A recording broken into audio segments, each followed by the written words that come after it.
share with you guys about our 25th annual MOMUSA Summer Ministry Games. This is an event that typically takes place in the month of July. We have people come from all over the states and the islands to join in on sports, volleyball, and basketball, and fellowship time. So, Lord willing, we'll see you guys there.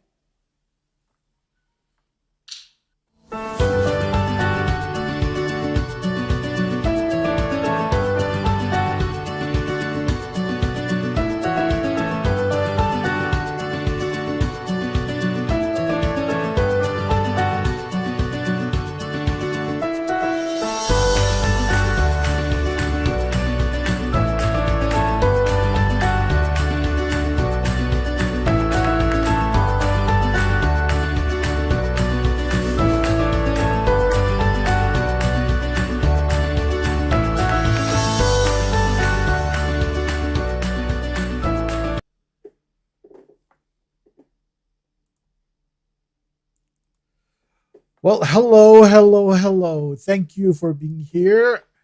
Welcome. Welcome to our Wednesday night evening Bible study. Hi, Janet, Kitalon, Ali. Thank you for being here. Pastor Lawrence and I are here this evening. We are continuing on the book of Ephesians, or sometimes you hear the word epistles. Epistles to the Ephesians. Epistles is just another word for letter. So it's Paul's letter to the Ephesians. Pastor Lawrence, good evening to you. Before we pray, how are you doing?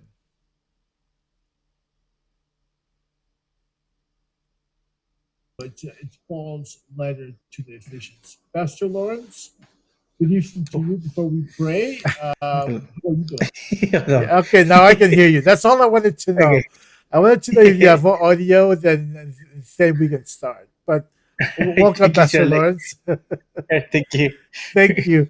We will start here in just a minute. But again, good evening to you, Janet, and those who are joining us this evening, or who will be joining us after the fact. Yeah, thank you, Kali, for sharing too. Yes, Kawi, thank you for sharing. Welcome. And we will pray. We will pray. But let me encourage you to stay in and listen, because uh, tonight we will learn about what unity is like, what we as believers should do according to Paul to the Ephesians, because the Ephesians that he's writing to are like you and I today. They're believers who could be confused with their surrounding. So the letter tonight that Paul is writing will kind of bring them back and go, hey, I think you're going too far, or hey, this is what you should do. So join us. Welcome to you all, and let me pray. After I pray, then I will turn it over to Pastor Lawrence. So shall we pray? Our Lord and our God, in Jesus' name, Father, we thank you. Thank you for life. Thank you for your love, for many blessings. Thank you for what you're doing in our lives, your protection, your blessings, your guidance, and everything that is good that we have experienced in life. So we thank you, Lord. Father God, you promised us that where two or three gather in your name, there you will be. So, Lord God, we stand on your promises and we ask you, we invite you, Holy Spirit, in our midst. Please be with us. Speak to us. Speak through your servant, Pastor Lawrence, as he will be sharing your word, oh God. And also allow the power of your Holy Spirit to soften our hearts that we may be able to understand your word. And thank you for all those who are here and all those who will be coming or who will be watching this recording. We ask that you also bless them. We ask all this in Jesus' name. Amen. Amen. Okay, so as I was saying, Pastor Lawrence is here with me. If you have your Bible, we will be on Ephesians chapter 4, and Pastor Lawrence uses the NIV translation. So if you have your Bible, if it's an NIV, that's fine. Just I will do my best to also to display the passages as it goes along. Pastor Lawrence, brother, I will turn it over to you. All right. Thank you, Shirley. And thank you guys again for joining us on this Wednesday evening. I know you could be doing something else, but decided to come in just to learn with us. Again, our goal is for us to learn more about who we are in Christ, but most importantly, to know who God is and what He can do in our lives. It's an amazing thing when we get to learn more about the Lord. I believe the more we know about the Lord, the more we get to love Him even more. There's nothing that we can talk about God that will drive us away from God. Everything that we talk about the Lord, we see how He's loving, He's forgiving, and caring, and through His kindness, He extended His love to us through His grace by His Son Jesus Christ.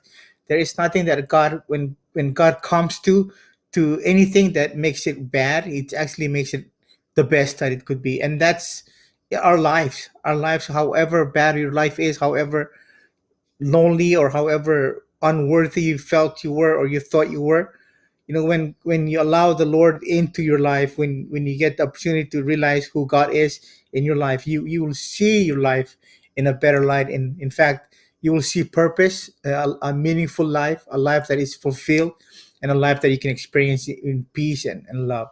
And that's all because of God. Yeah, we've tried it our own.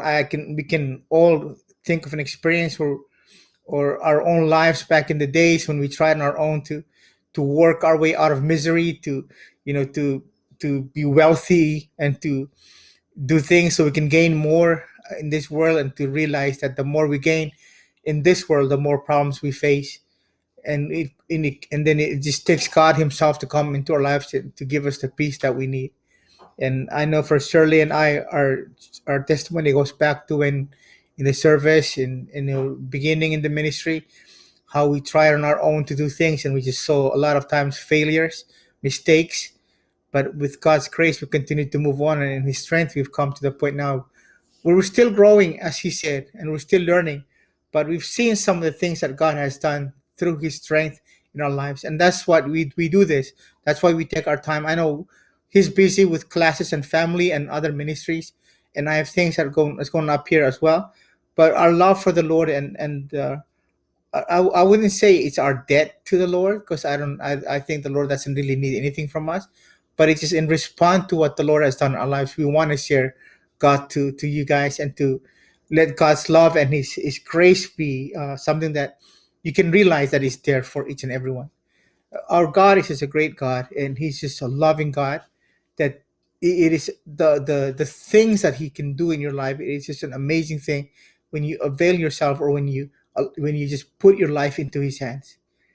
And Ephesians is one of those books that makes us realize that. We talked about Ephesians chapter 1 all the way to 3, and then now we got the last half of the book, because there's only 6 chapters in this letter. But the first 3 chapters of the book, we come to realize what God has done in our lives. His grace in our lives. We've come to realize that He's already chosen us, predestined us to be part of His family. And when we get those things, we come to the realization that there's nothing that we can start, or we can give to the Lord as an idea on what we can do for our life as the best thing. He's already given us in chapter 1. I think the main verse in chapter 1 was from, let me just read it real quick. It's in verse 3, and it says, "Praise be to the God and Father of our Lord Jesus Christ, who has blessed us in the heavenly realms with every spiritual blessing in Christ Jesus." And then from there, he showed us that he chose us to, and before even the creation of time. So there's really nothing in that God is withholding from us that will give us the peace and the love and the life that we need to experience joy and peace. He's given us all things, every spiritual blessing, and that's there for us. The problem is we don't realize those things, and we operate outside those things, or we continue to seek God when God said, "Hey, I've given you those things, enjoy them." Because we grew up in, especially as islanders, we grew up in this mentality that we have to work for things. We have to somehow, in our own strength, and we have to earn these things. But when it comes to the Lord, He's already done the work. There's nothing that we can add to the finished work of Christ on the cross, and we're just here to enjoy those things.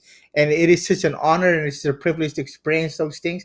and to know those things that God, as a child of God, we have been entitled to those things, as Paul often calls us the co-heir to the things of the Lord because of Christ and who we are in God. And it's an amazing. So I'm going to read the first verse of chapter 4, and I'm not going to be able to stay with us for a long time because we have some other things going on. But we're gonna try to get as much as we can for this evening. Then we're gonna try to go on along the way. And Shirley mentioned this as he was doing the introduction for us this evening. From this chapter, we can see that one of the main topic that Paul wants us to talk about is our walk, or our living a life as a Christian. But in this particular chapter, he's talking about how to live, or how to walk in the unity of Christ, how to live live a life of unity with other followers, or how to walk. Oftentimes, the word "walk" is used in other versions of the Bible. It means your way of life. Sometimes the word "conversation" is the same thing as well. It means how you are living your life. So the walk that we talk about is how you live a life, how you're living a life in unity in the things of God.